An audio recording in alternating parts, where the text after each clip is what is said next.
Okay, let's talk about the kidneys. So, by now you've had some lab and you've been exposed to the parts of the kidneys. So, I want you to look at this long list.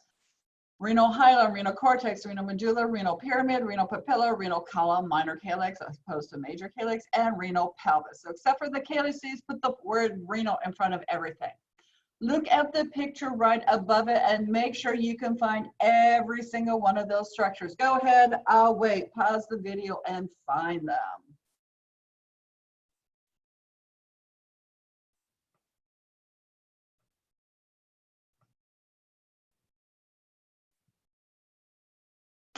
All right, now that you can find them on the cartoon drawing, let's look at some actual kidneys and see what you can find there. Look at both the fresher kidney where some has been dissected out so that you can actually see the calyces and the pelvis going on there. And then look at the kidney, which has been injected red and blue into blood vessels and yellow into the urinary system. You won't be able to see everything on over there. For instance, you're not going to see the renal papilla on any of them. But now pause it once again and see what you can find over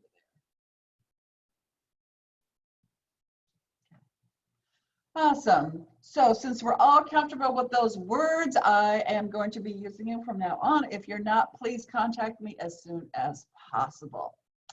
When we were talking about the kidney, its functional unit is called the nephron. And the nephron consists of two big things, each of which has subparts. And the two big things are the renal corpuscle, which is this rounded thing over here, where you can see blood vessels going in and out of, and then all these tubules that you'll see. And each kidney has about 1 million of these. And you're not going to know that these are being damaged, for instance, from your untreated high blood pressure, untreated diabetes, unless you have knocked out more than 90% of them. However, you don't need to knock out 90% before your blood test will start creeping up out of the abnormal range. Okay, granted, they're not going to creep up if you've only lost 10% of them, but you will have ample notice long before you have lost 90% of them and you are in impending renal failure. So this is a major reason to have your routine physical exams with your healthcare provider now that you're an adult. I know, it sucks. One more thing on your to-do list.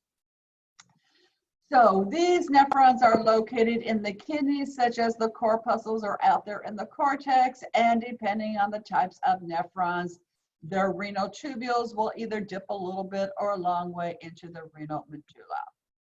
So that allows us to classify the nephrons into two types. Nothing in life is fair. 85% of the nephrons are the type as shown here on the left, known as cortical nephrons. And these are the ones that have short nephron loops that only go a short distance into the renal pyramid portion of the medulla. The other 15% are called juxtamedullary, as in right next to the medulla. And the reason they're called that is because look where that renal corpuscle is. It's right next to the medulla. Yes, it's still in the cortex, but it's in the cortex right next door. Okay, and the other thing that you can notice about them, that this is the type that has really long loops that descend a long way into the renal pyramid. Different structures, different functions. So when you learn your physiology of this area, you will understand differences between these. So let's look at the blood supply to the kidney. There are a lot of moving parts here because the kidney is super important. It's where we're getting rid of all the waste that are in our blood, not the solid waste that's in your fecal material, but all the waste that is water soluble is in your blood. So it gets 25% of your cardiac output at any one time. When we look at this, there's a long list of blood vessels coming off the abdominal aorta. First, you're going to have your renal artery, and interestingly, kidneys often have more than one renal artery, but we'll go with one. And the renal artery is going to branch. Like this picture, oftentimes it branches before it enters the kidney through the hilum, but oftentimes it branches in the hilum as well. So these first branches here in the hilum and deep in the medulla. These are called the segmental branches. Then they continue up through the renal column where they are called interlobar branches. Then they go right across the top of the renal pyramid in that junction between the renal medulla and the renal cortex where they form little arches, so they are known as arcuate arteries. From them, you can see all these little rays of little arteries extending into the renal cortex, and each of these is called a cortical radiate artery, which is where we pick up this smaller picture. This is the cortical radiate artery coming in. From that, you will have an afferent arteriole, which goes and leads you into the renal corpuscle, where you have the capillary bed known as the glomerulus. Coming out of the glomerulus, oh, aren't they cute little balls of yarn? Those are your glomeruli. Coming out, you will still have an efferent arteriole because no gas exchange has happened. And so you do need to go to another capillary bed, one where gas exchange happens.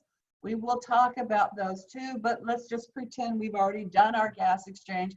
So now we're ready to go on the venous side. So on the venous side, those veins are going to drain into the cortical radiate vein, which here I have written as the interlobular vein because that is the synonym. The cortical radiate artery and vein can also be called the interlobular artery and vein, which is just like super confusing for students, which is why they changed it to cortical radiate.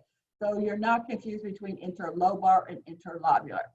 So let me start the venous pathway again. We're going to have cortical radiate veins, which will then drain to arcuate veins. And then you would think these would be called segmental veins. You would, because we have segmental arteries, but for some godforsaken reason, they didn't call them segmental veins. They didn't even give them a name. It's just like they're just pretending that your corpus is sitting at the Thanksgiving dinner. Too bad. Because the only other blood vessel they talk about then is the renal vein, which then drains directly into the inferior vena cava. So that's it for the blood supply. So let's go back to those capillary networks just to make sure you weren't confused.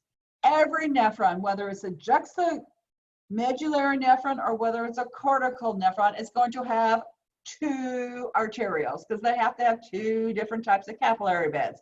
They're going to have the one, which is the capillary bed where the kidney's doing its work and no gas exchange is happening. And then they're going to have a second one where gas exchange can happen. And that's the difference between the two different types of nephrons. So here we have the two different types of nephron. And once again, hopefully clearly on the left, you can see that's the cortical nephron, and on the right, that is a juxtamedullary nephron. How can you tell? You're going, Dr. Bell, I don't see a cortex and medulla. Do you see the arcuate arteries and veins going like this? They go across the top of the renal pyramid. Therefore, you know exactly if you're on this side of it, you're in the cortex, and if you're on that side of it, you're in the medulla. So here is a beautiful scanning electron micrograph picture showing some of this, just because you need to still get used to microscopy. I know we're getting near the end, but we are not done yet. So the first thing, coming off the cortical radiate arteries, we have afferent arterioles, which are leading into glomeruli. So this is a beautiful afferent arteriole leading into a glomerulus, and I think you can see multiple ones of these on the right. That afferent arteriole leads into the glomerulus. All these little balls are glomeruli where the work of the kidney is being done. Well, the beginning of the work of the kidney is being done. And from the glomerulus, since there is no gas exchange, we are not going to a venule. We are going to another arteriole, albeit leaving the renal corpuscle. So we call it the efferent arteriole. So this picture that I pointed on the bottom right, cortical radiate artery, afferent arteriole to the glomerulus to the efferent arteriole, and then this is going to be another capillary bed for gas exchange over there. So that's what it looks like if you are talking just looking at glomeruli. So whether you are cortical radiate, so whether you are a cortical nephron or a juxtamedullary nephron, that part is exactly the same. The difference has to do with the other capillary bed. If you are a cortical nephron, you have what are known as peritubular capillaries, where you are going to do your nutrient, your gas exchange, waste acquisition, all that kind of stuff. And so you'll notice this capillary bed is almost all around all those convoluted tubules sitting up there in the cortex.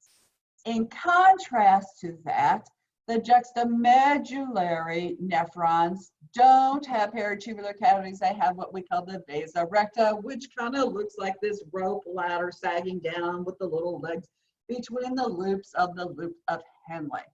And this is what dives quite a deep distance into the renal pyramid.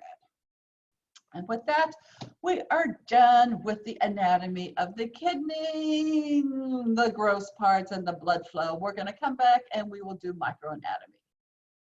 Thank you, and I'll see you soon.